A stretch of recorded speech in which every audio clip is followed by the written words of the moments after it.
So just before we resume, I want to touch on a couple of things we talked about earlier. So Travis found a good explanation about why we need the Java class. So Travis, I'll paraphrase what you told me, and so that it gets captured on the mic, and then you can correct me or add on to anything. So the reason that we need to use the Java class is that there is no implementation of intent in Kotlin. This is a Java class. So in order to start an intent, an explicit intent, we actually have to provide the Java implementation of the class we want to invoke. Did I get that? Your understanding? All right. One other question that came up just over the break, Vlad was asking about in terms of the assignment, has to do with working with the database. So probably you're going to want a database in your assignment. We're going to start doing that next week. So the database we're going to use is called Firebase. So Firebase is a cloud service from Google. It's a NoSQL database. So it's quite similar to working with MongoDB. There's not really much of a shouldn't be much of a learning curve for you. So it's a free cloud service. It integrates, because obviously it's all Google, it integrates really easily in Android Studio. So there's actually a Firebase link right here. And this just kind of gives us a wizard to go ahead and either create a new Firebase database or connect to an existing one. We just basically have to authenticate with our Google account. And then it will bring up all of our existing Firebase databases or allow us to create a new one. And then we'll want to add a few dependencies to our project so we can work with it. So we'll start connecting with that next week. We'll first have an overview of how Firebase works. We'll look how we get connected, and then we'll start working with creating and reading data. That'll probably take us the next couple of weeks. So we'll start with that, and that should give you what you need to be able to build the app for your assignment.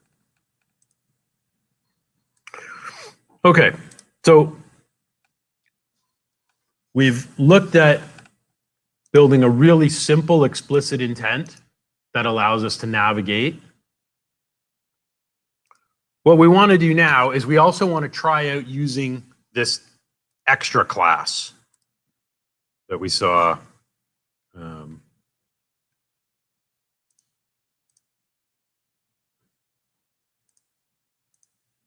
here. So this is basically what we want to try. We're going to add an edit text to our main activity, prompt the user to put in a URL, and then when they click next, we want to pass that URL to our detail activity. And then on a detail activity, our next step will be, we'll add a view button that will use an implicit intent to invoke the default browser and let the user view that page in a browser. But first, we just want to give the user an input to type in a URL. We want to pass the text to the next activity. So I'm going to put on an edit text.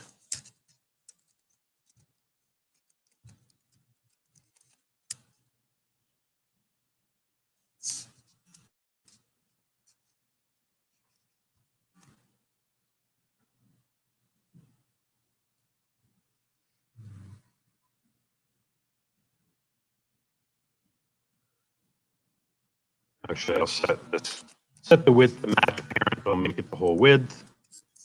We'll set the top to the top of the parent. And the start and end can match the parent.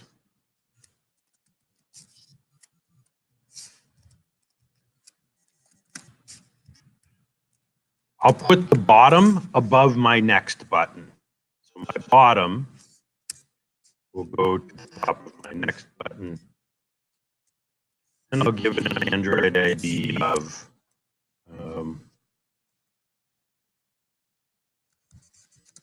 a text URL.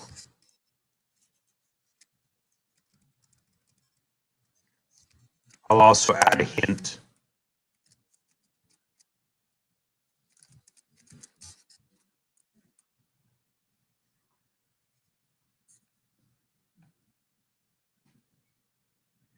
I'll need to create a string resource. And then I'll also want to move the constraints here from my button, because right now it's constrained to the top of the parent. I want to change this so that the top is to the bottom of my edit text.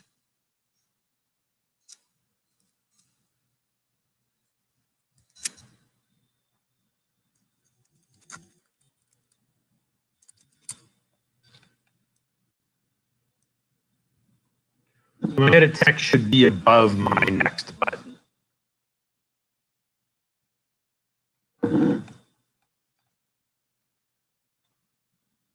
Just have a look at it in the emulator.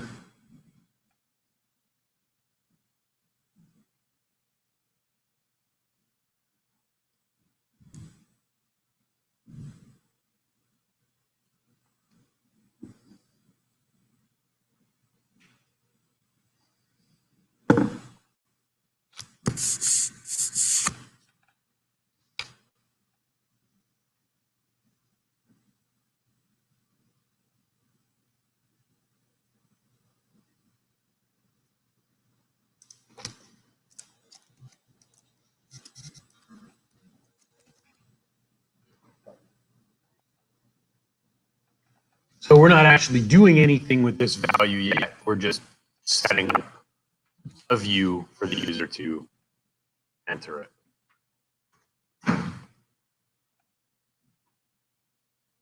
Actually, maybe if I want to move my next button up, I can even get rid of the bottom constraint.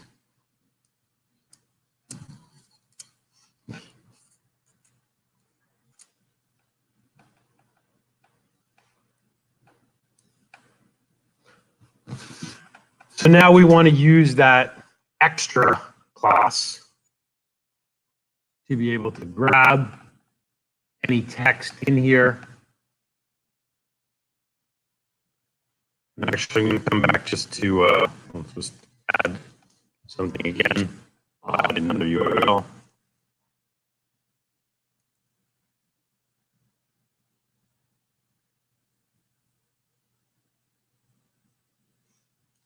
Okay, maybe I'll undo that.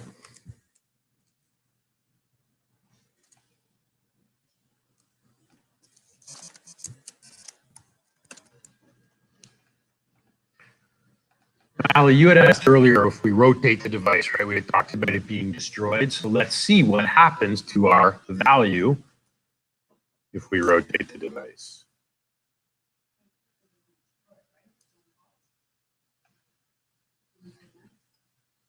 It does destroy. Oh, hang on. I got it. Yeah, just a minute. I got to change my settings back. My auto rotate isn't on.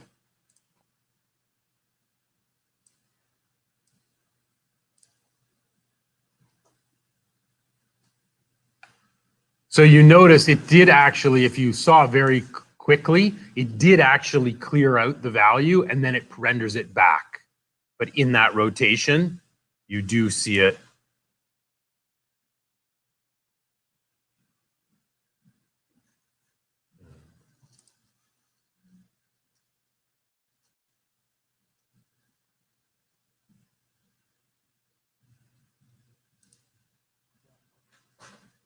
So that time I didn't, but it does very quickly flash, and then that batch intent remembers and puts it back. So it is using some memory to do this. I mean, it's not using a lot here because there's a single view, but if there's 25 views and it's got to remember all those values, there's going to be a bit of memory being used to do that.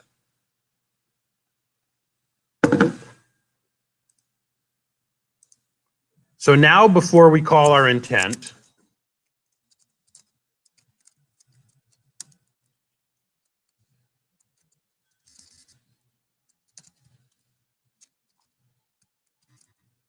so I'm going to put an extra. So we have to give it a name.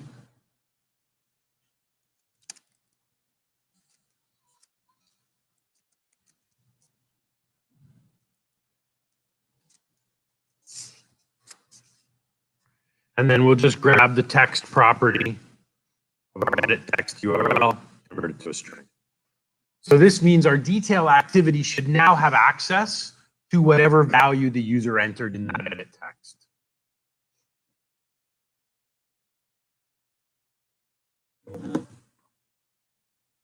Now I can run it right now. We won't actually see anything happen though. So we're not going to know for sure if any value gets passed right now. We'll need to put a view on the detail activity that can display this.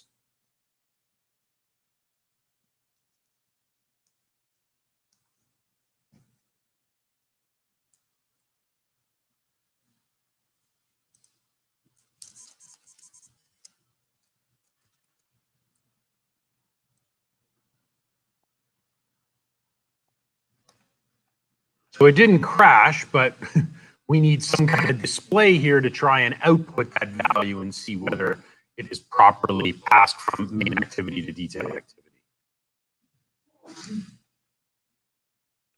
I'll go to my detail activity and just add a text view here.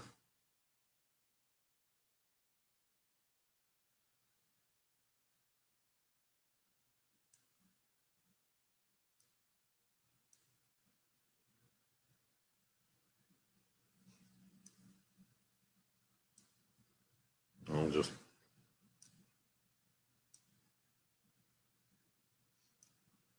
use for parent constraints. I'll call this text view URL. And I'll delete the text property.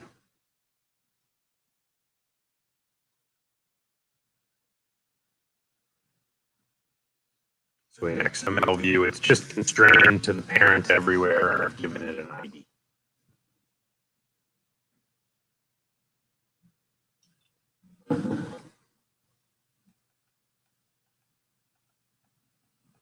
So programmatically in the onCreate method, we want to look for the extra, grab the value and stick it into the text view. So in my detail activity here,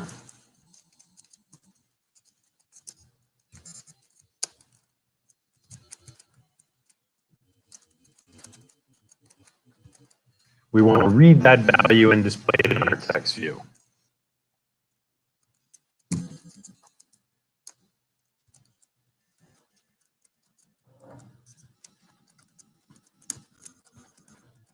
So first we just get the entire list and I'll stick it in a variable.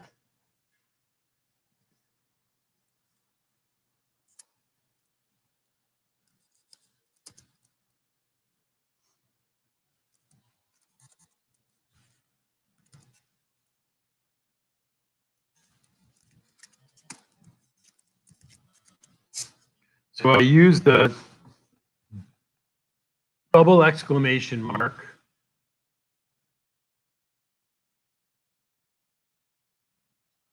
and then call get string on my URL key.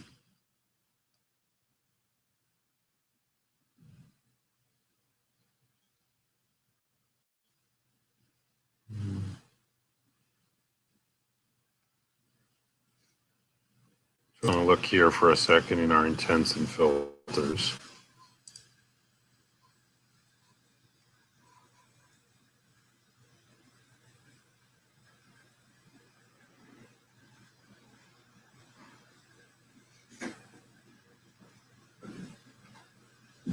Oh, sorry, bear with me. I was looking for one other thing. So I want to talk about this for a moment. A double exclamation. There's actually a pretty decent explanation of that here. I think I put it up in lesson 4. I probably should have added it to the slides.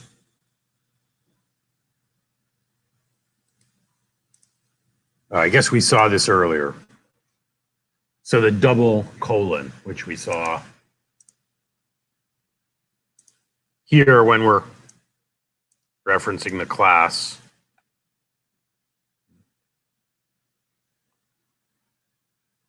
So this is from the Kotlin document. So there's some discussion here about what that double colon does when we're referring to a class. It's basically used for reflection. So that link is here with some of the explanation.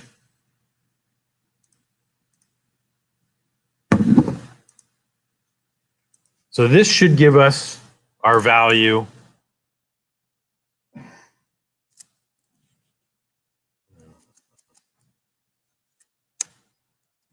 And we can just call set text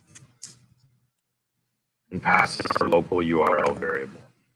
So if this works correctly, whatever we entered in our edit text on main activity should now get displayed in our text view on detail activity.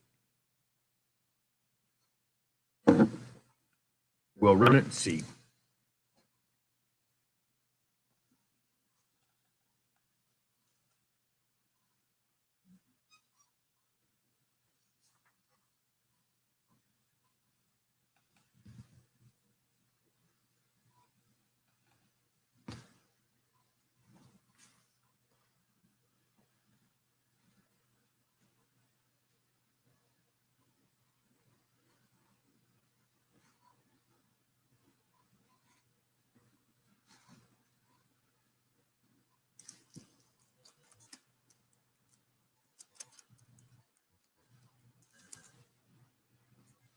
So put in a URL, and click next. So our extra is getting rendered as it should be.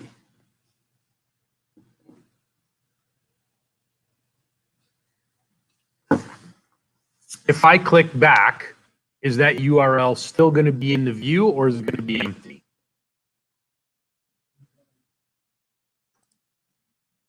Right, still here. Why is it still here?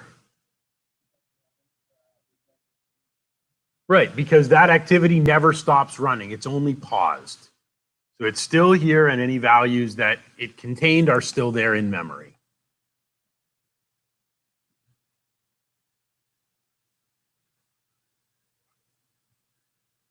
Okay, so let's add maybe a back button.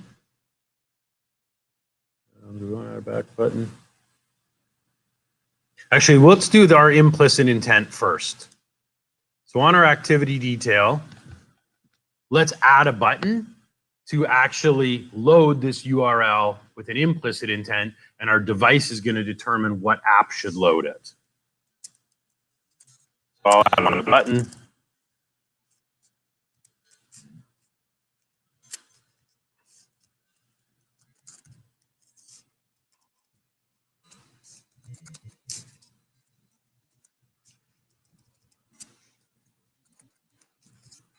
So our top will be to the bottom of our text view.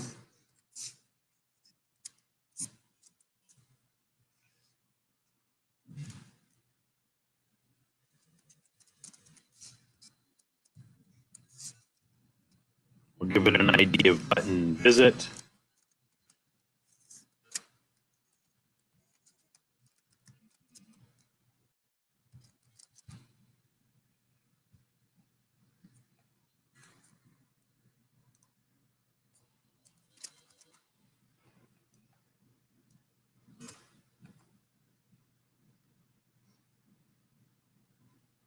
And here we'll say our bottom is to the top of our button.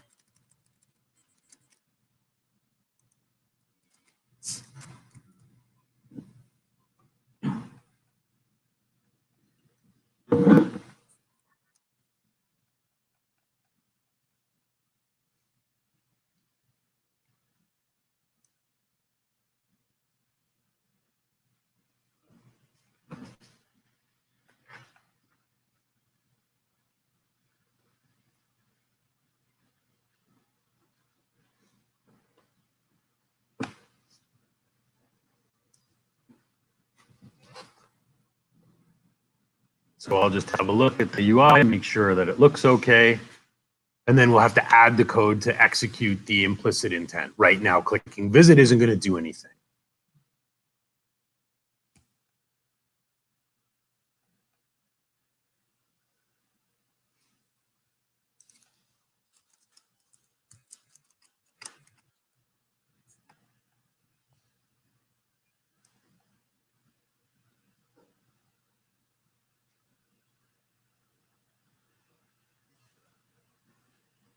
So nothing happens right now.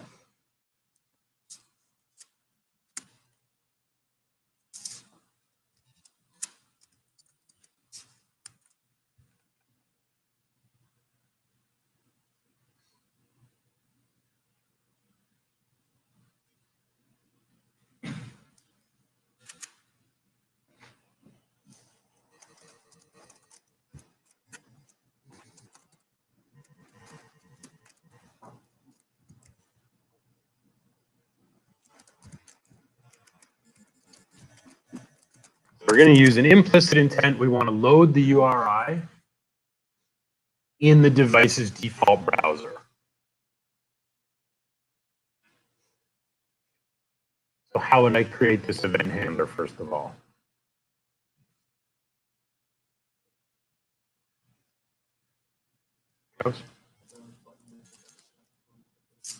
So we'll take our button visit. We'll set it on a click listener.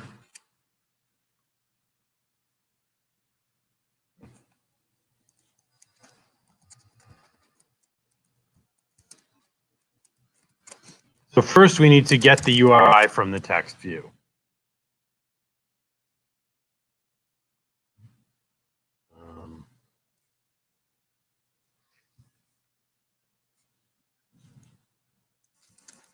Now we've already got a variable here for URL. So we could use this same variable, right? This is the variable that was passed in using the extra. The user can't change it. So we don't really need to declare another variable. We could just use this URL.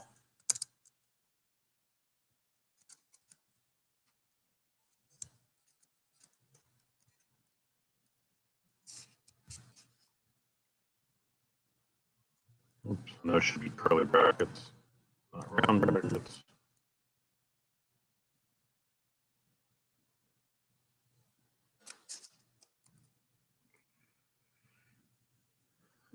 Android Studio isn't happy. What's the problem?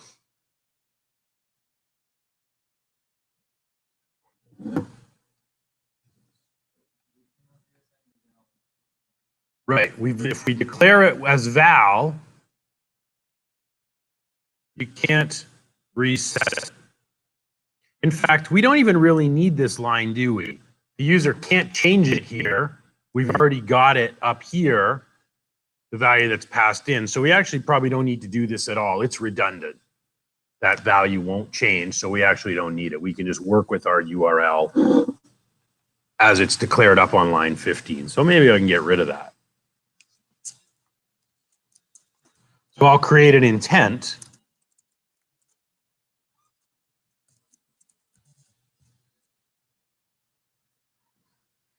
So here are all of the actions we can invoke with an intent. And there's lots of them. We can, for example, tell the user they have a low battery. I don't recommend it, but we're good. So all of your intents. So here's our chooser intent. So we saw that before. So this would be if we want to let the user decide what app they want to use for performing this action.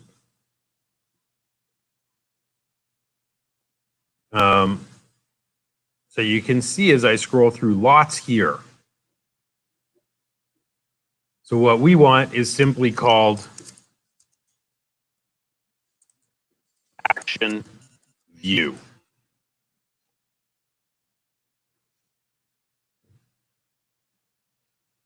And we need a reference to the intent class.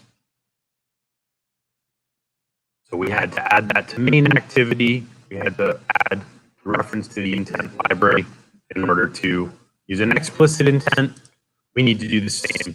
So probably almost every activity we ever create is going to have a reference to intents. There's very few activities. Are we just going to stay at that activity, never be able to navigate anywhere else, internally or externally? We're probably going to use intents on almost every activity we make.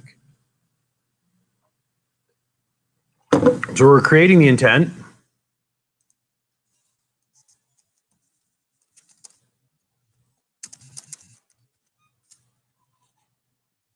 So our intent has a data property that we want to set.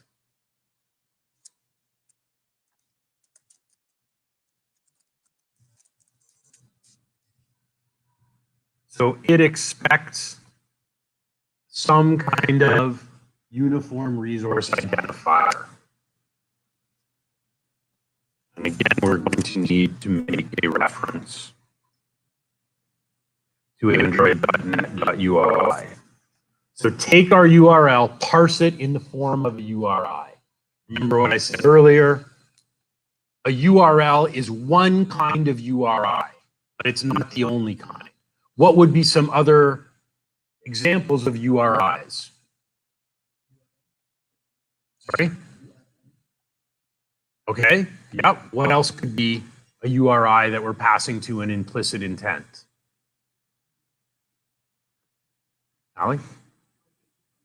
Yep, right. We want to pass in an address or coordinates. It could then open a maps application. What else would be, what are some other really common URIs? So locations, web addresses.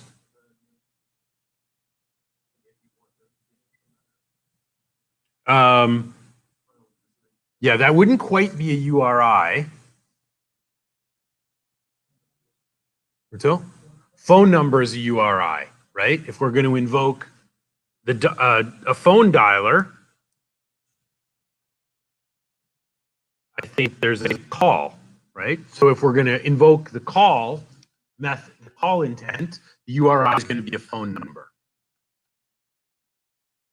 Or what else could we use the phone number for besides making a call?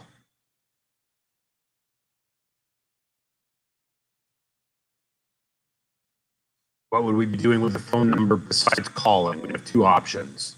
Right, we could be sending an SMS. So if we're sending an SMS, again, we're going to be providing a phone number as that URI. The other really common URI would be an email address, right? A mail to with an address. That's a unique, a uniform resource identifier that's going to be unique. So our operating system is going to know what to do with that URI. So in any case, in any one of these, we're going to need to call URI.parse and pass in the phone number, the email address, the address, whatever that unique identifier is.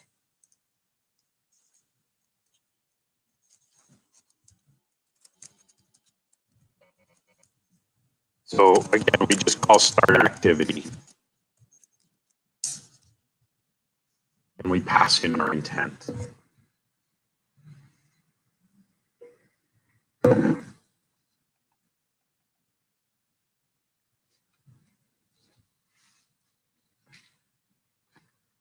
So let's try this. There's probably one more thing we need to do, but we're going to try it like this and see what happens.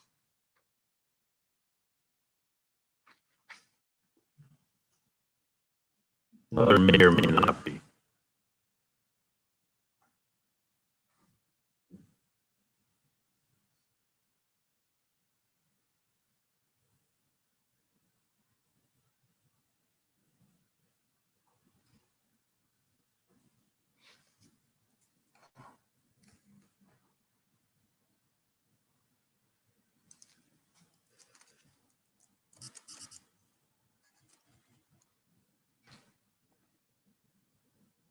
So now I click next, our extra passes it to our detail. Now if we try to visit the site,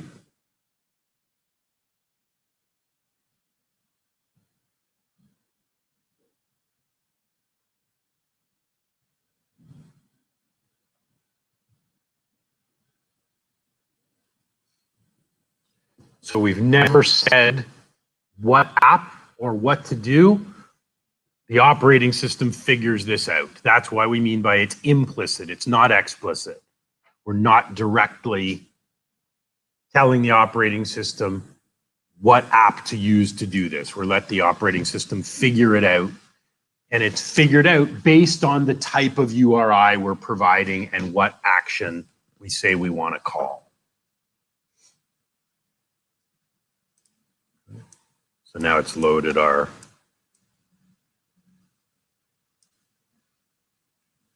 Now we haven't explicitly asked for permissions here. It is using the browser.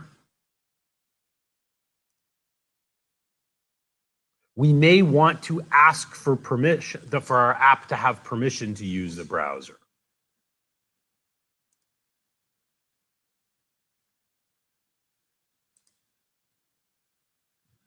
If we do, let's see if we.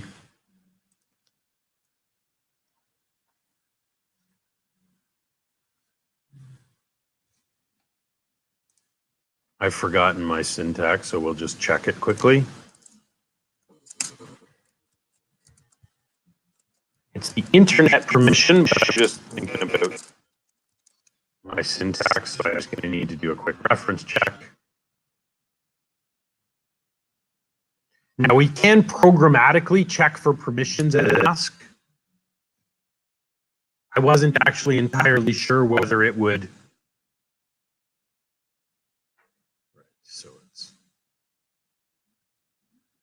So in our manifest,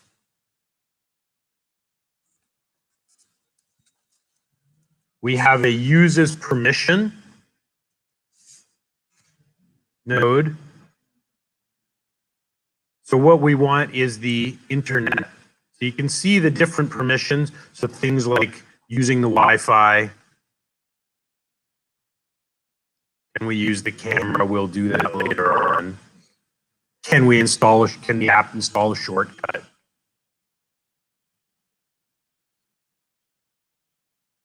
Etc. So I'm going to add the internet permission.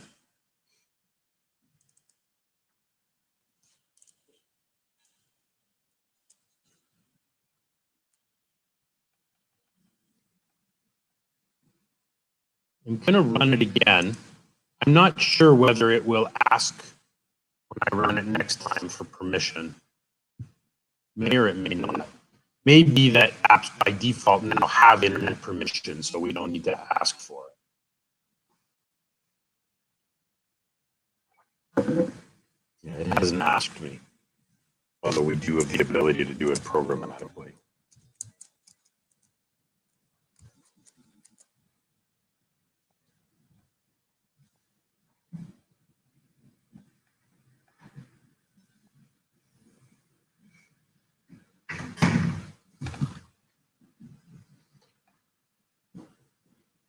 Okay, so the last thing I want you guys to do with this is I want you to put a back button on your detail activity. So that back button, rather than, the user does have the device back button, but we explicitly want to give them a button. And that back button should close the detail activity. And it would automatically re-enable the main activity. So add a back button to close that detail activity. Vlad?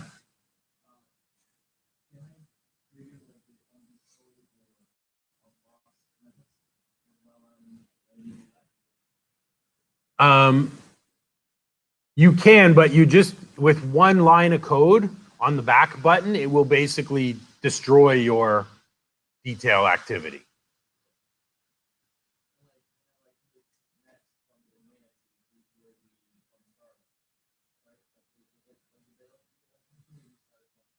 Yeah.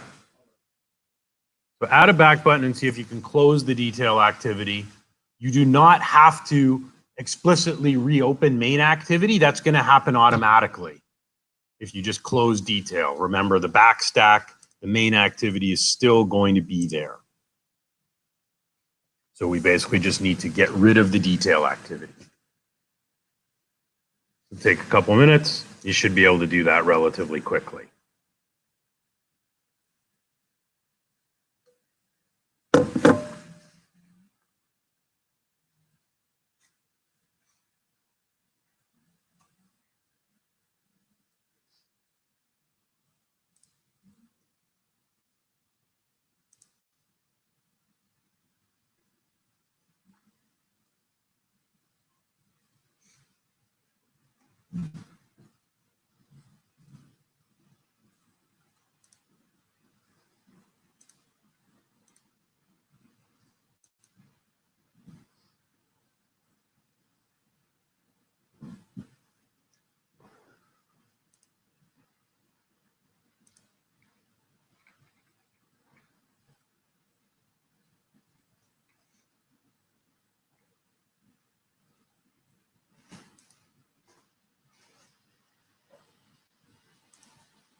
So what would we need to do here?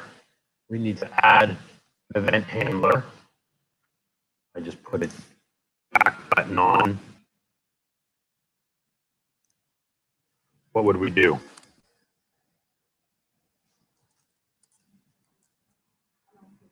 Okay.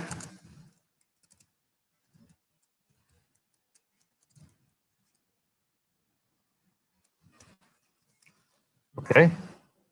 And all we need to do is call finish.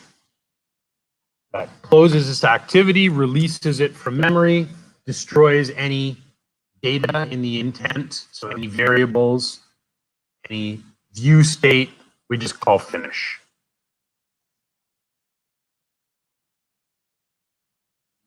How you look puzzled.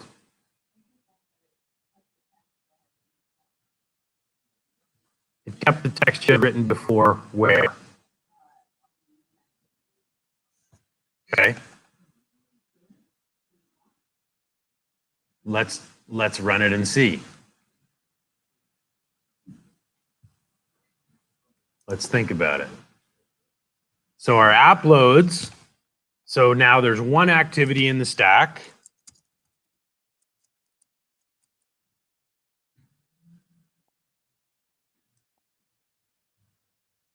Okay. So when I call this intent, now in our stack, we have two activities. Main is in the background and detail is in the foreground.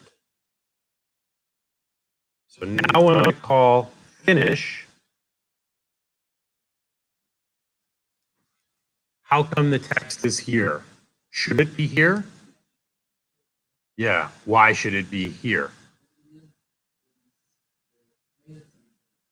Right. We're never closing main activity. It's still here along with any data. So any variables that are in the Kotlin file and any inputs in the UI, in the views, those are persisting. It's basically just paused and hidden. It's not destroyed.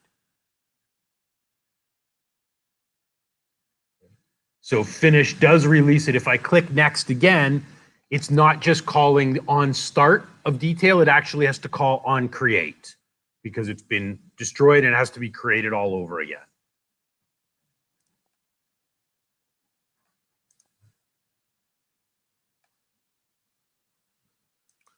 I want to show you one other quick thing about intents.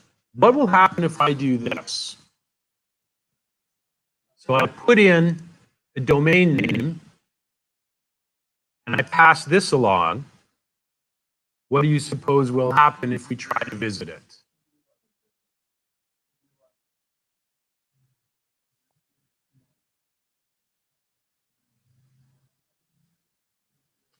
It actually just brought me back. It didn't actually.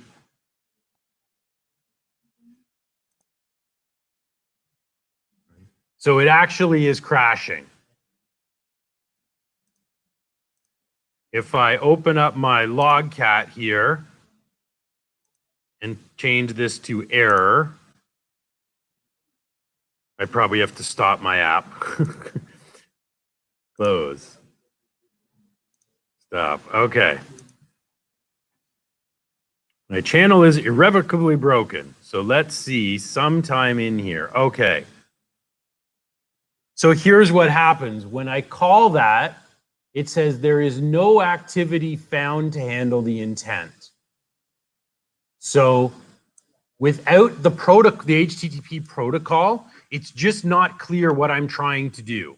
Android can't figure that out, right? So the HTTP part of the URI is required for it to understand what type of URI this is. Without it, it doesn't know. Okay, so that HTTP, or today must be HTTPS pretty much, we need that.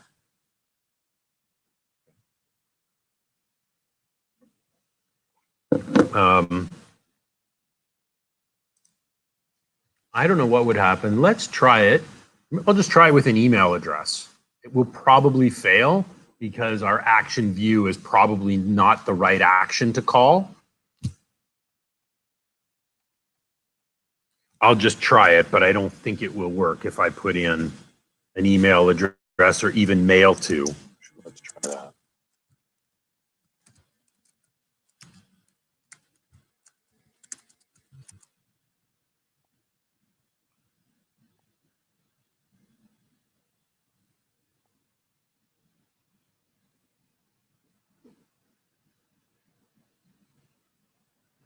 Oh, okay.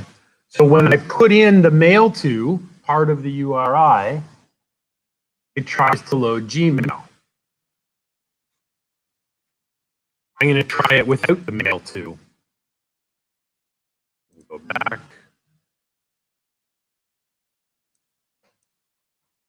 And try taking it out.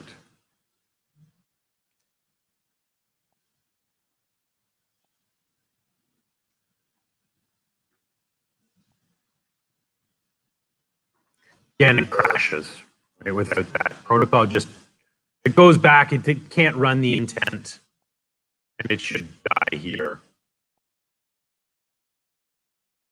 I'm going to get the same error. That there's no activity found. It doesn't know how to interpret that intent without the protocol. So this is something you want to be careful of. Now, there would be a workaround for this, right?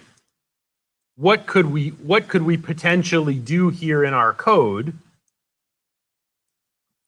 to ensure that it didn't crash?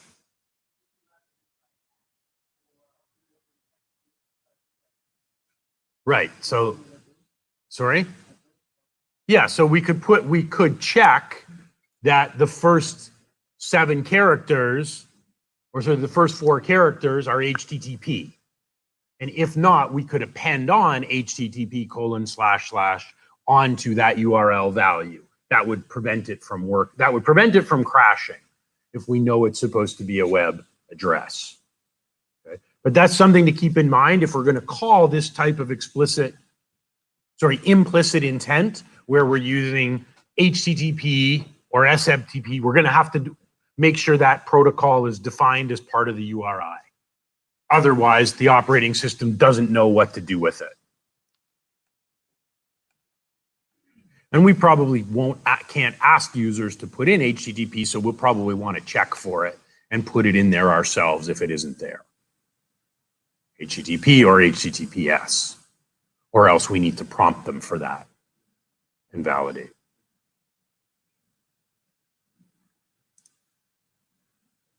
Okay.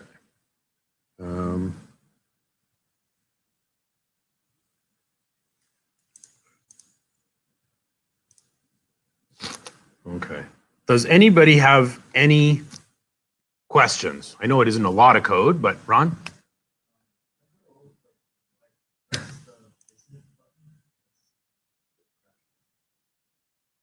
Okay. Does the browser work? Can you open the browser on the device? Like just go to the home screen on the device. So try this. Just click on home. So you've got, and just open up Chrome and let's see if the browser actually works. Can you navigate around within here? Let's try that first.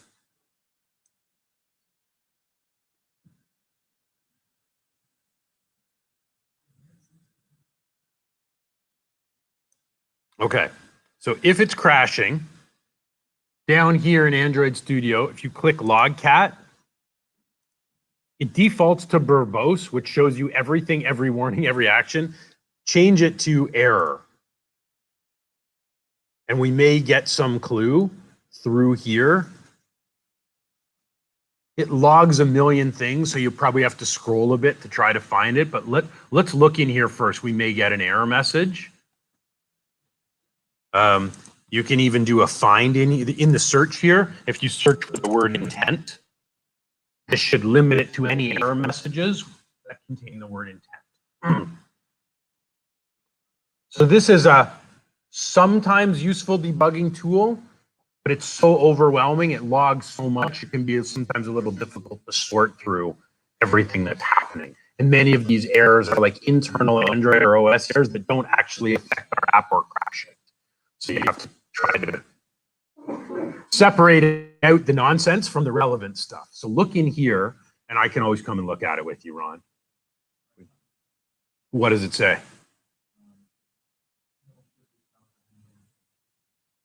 Okay, but you were putting in HTTP with the address as part of the address? Okay, so that would be why. Could have been why. Does it work if you put in HTTP as part of the address? Try that. If that doesn't work, then there's another problem. If it does, then it's actually working as I intended it to. We would just want to, as Ali said, maybe add that check so we don't try and launch the intent without the protocol. Works now. Okay. So if we wanted to, I guess we could do that. You know, we could write an if statement right here to make sure it had HTTP before we did anything. And we could either use a try catch, or we could just programmatically stick on HTTP if it's not prefixed on that URL. Okay, so that's just something to be mindful of when we're calling these this kind of implicit intent, that protocol might be important in identifying the URI so the operating system knows how to properly interpret it and knows what it is we want to do.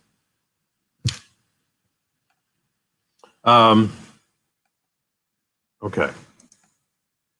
I realize it's about 10. We're actually going to wrap up fairly early today, so I think rather than take a break, there's just one more quick thing we're going to do, and then we can go. This tutorial link, I'm just going to point it out to you. It is all in Java, but it's probably well worth taking a look at. It's quite detailed, and it's got some good visuals about how intents and things work, except all the code samples are Java. There's no Kotlin version.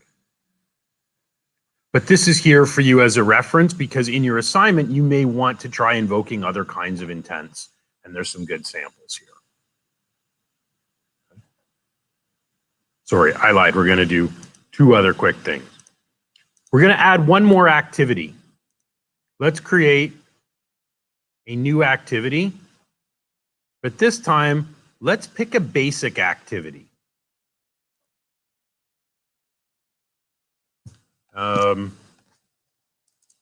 I'll just call this basic activity. So notice it's a different template. You get an app bar that contains a back button, a settings button, and this thing known as the fab or floating action button. Probably most of you, if you've got an Android device, you're extremely familiar with this interface. We see it all the time. So let's add this. And maybe let's make this one our launcher activity.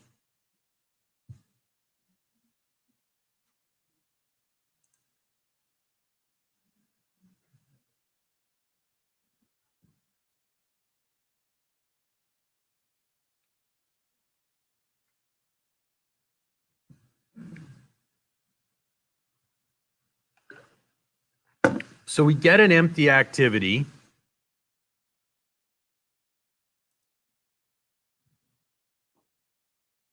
Now, this may be a little bit of a problem because we have two different activities now listed as our launcher. So I'm going to actually take the intent filter out of my main activity.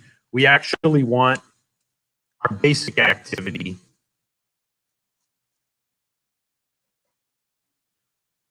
So it's looking for a style here. Let's see.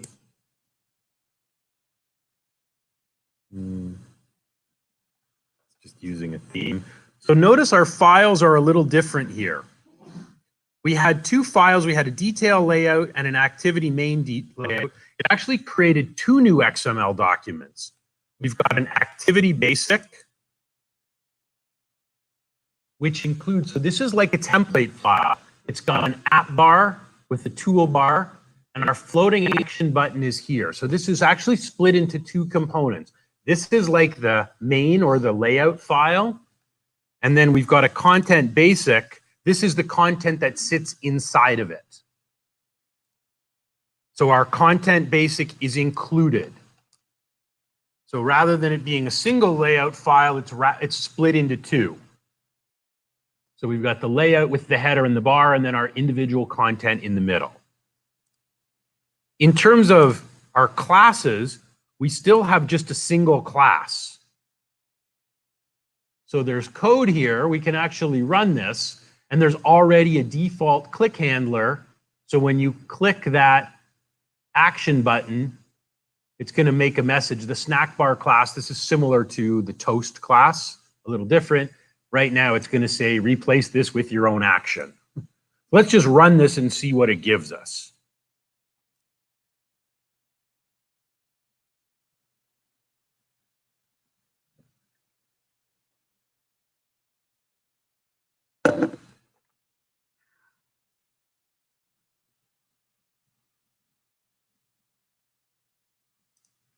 So this should load our basic activity instead of our main activity.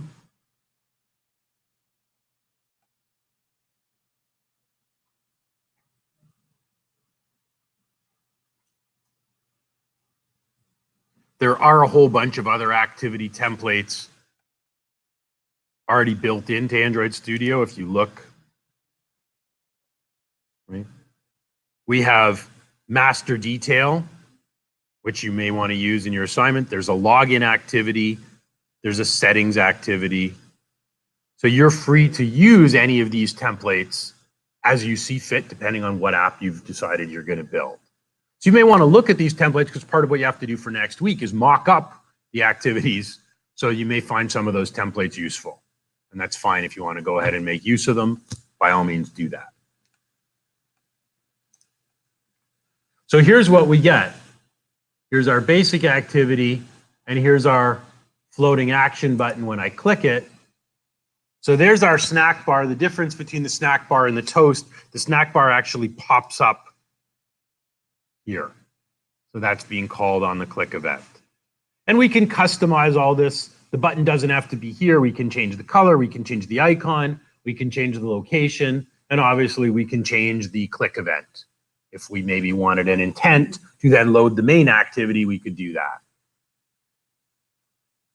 We want to, if we want to keep that icon, we can use that with an implicit intent to send an email. So it's fully customizable. The template just kind of puts it here as a starting point, and then you do what you want with it. You can put a plus symbol for adding data. You could put a logout icon, and we'll maybe look in the next week or two. There's a whole icon set. I think I put the link in Tools and Resources where you could import one of those icons, and it's part of the material design library. So it's kind of consistent with Google's look and feel. Change the colors, etc. So you can kind of experiment with this template a little bit. And as I said, entirely up to you which activity templates you want to use in the assignment. Use whichever one you think makes sense. But keep in mind when you use this basic activity, you get these two parts. So the actual content goes here, and the main part, this is kind of like the wrapper with your theme. So if you want sort of some common elements.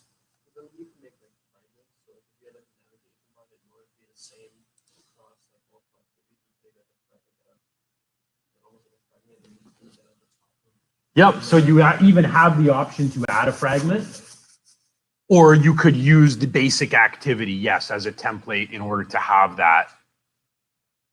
So within, yep, so you could toggle. So if we look here in the basic activity, so here, so notice when the basic activity loads, it sets the content view here. But you would have the ability to swap, and here's your toolbar. So there's your toolbar class that you could add things to the toolbar. We'll look at this in a few weeks. We deal with navigation. We'll look at setting up a toolbar and putting in options to navigate that way. So today we used buttons to navigate through activities, but we may do it through a toolbar. So yeah, so you've got some options here in terms of that stuff. Yes. Okay. So experiment with what's here. Okay, so the last thing I'm going to give you, super short, we have a very short 4-question quiz in lesson 4. I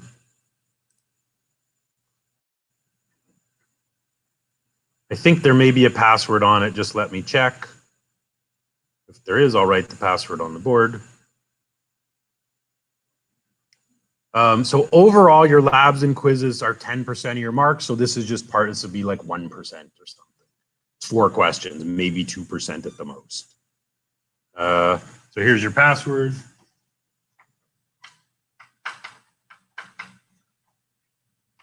All lowercase. It's 4 questions.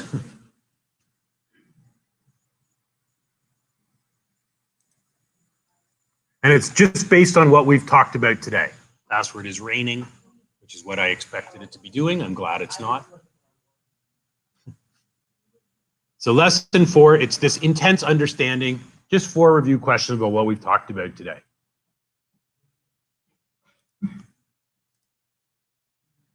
And then before you go, I just want to chat briefly, make sure about people's assignment groups, because I know there are a few people looking for groups, so I might want to partner some people up.